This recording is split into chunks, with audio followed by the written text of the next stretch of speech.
Hi, I also would like to welcome everyone. And I would like to address the scope of child abuse and neglect.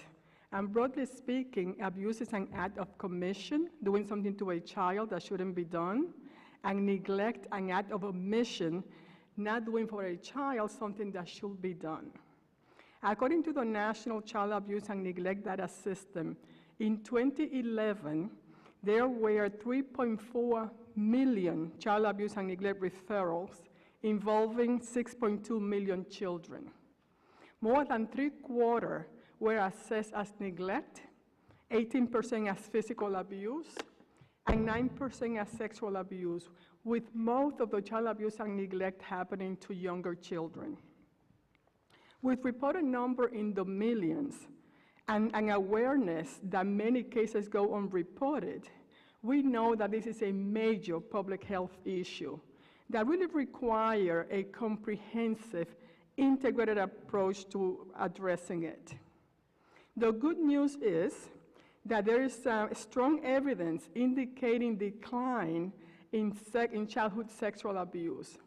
And the preponderance of evidence also suggests decline in physical abuse. Neglect is a different issue.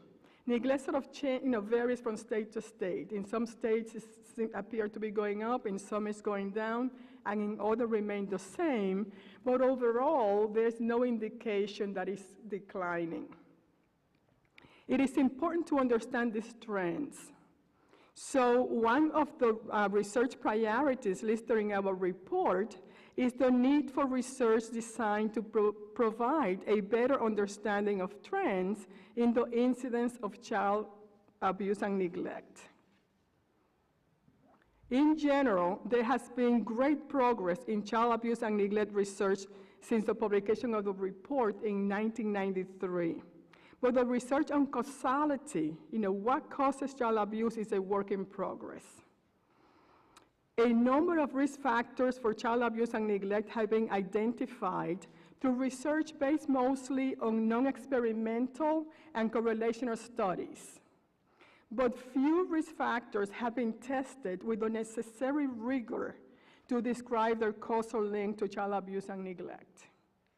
This is important to do because identifying how risk factors are associated and how they cause child abuse and neglect is important, as is understanding how protective factors work in the prevention of and the outcome of child abuse and neglect.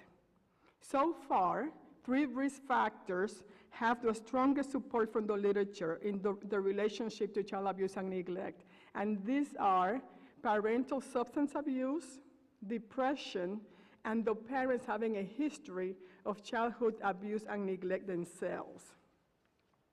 Given the scarcity of research designed to show causality, in the report we recommend doing innovative research on the causal link of child abuse and neglect, including qualitative studies, quantitative studies, high-quality longitudinal studies, and other experimental designs where variables are manipulated to see their effect. An ecological model is useful in understanding the causes of child abuse and neglect, as risk and protective factors relating to the individual, their family, their community, and in the cultural context in the large are all important factors that need to be studied. Next, you are going to learn about the consequences of child abuse and neglect.